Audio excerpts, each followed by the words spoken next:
Bug-Eye guys. I want to just take a minute and give you a quick tour of this 67 Midget that we have for sale.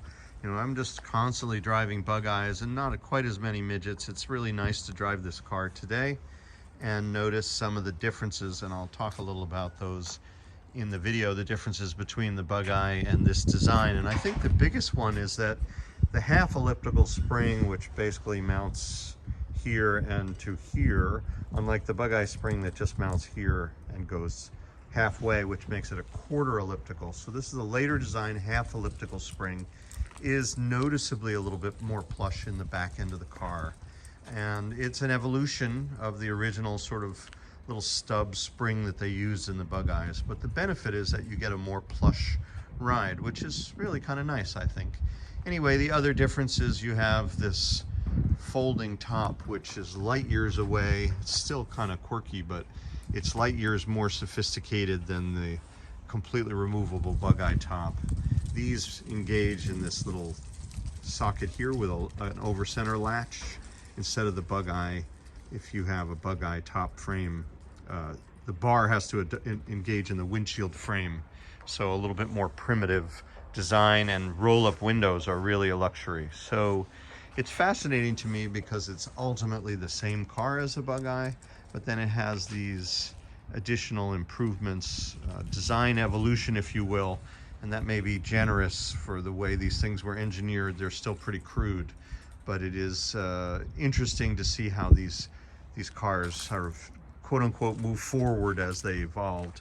This is Russ's car, and Russ bought this car in '67. We have the original receipt when he purchased it.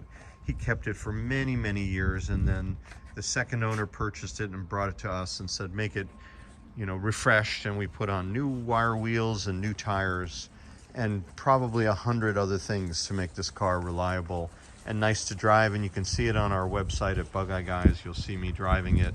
It's an excellent car with a rebuilt rib case transmission installed and a 1275 engine. And it's just a unique car. There are certainly plenty of Midgets and square sprites out there for sale, but it's very hard to find one that has this kind of story and patina. And if that's what you like, then this is an attractive car for you.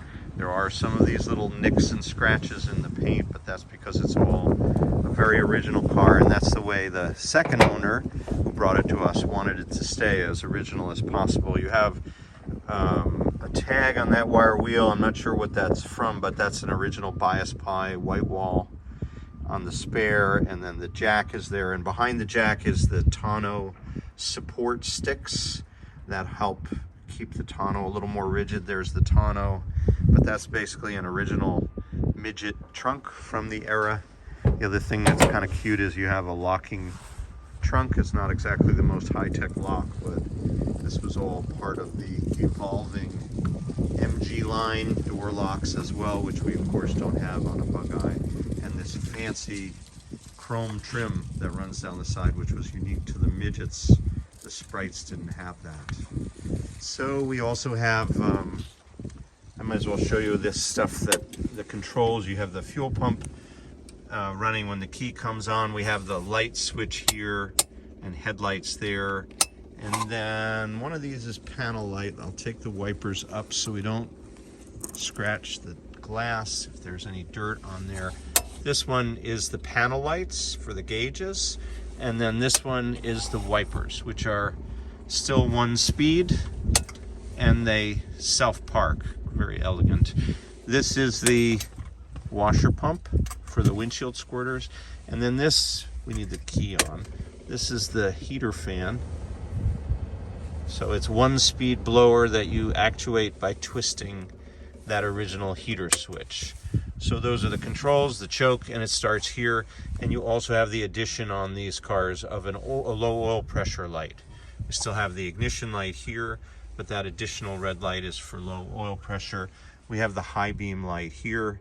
And we also, one other fun thing, you know, of course on the Bug-Eye you only have a single indicator, but this has two indicators. So just so that you can see that this stuff does all work, I'll show you the headlights. And I left the right blinker on so we can see that. fuel pump anymore. And the right blinker in the back here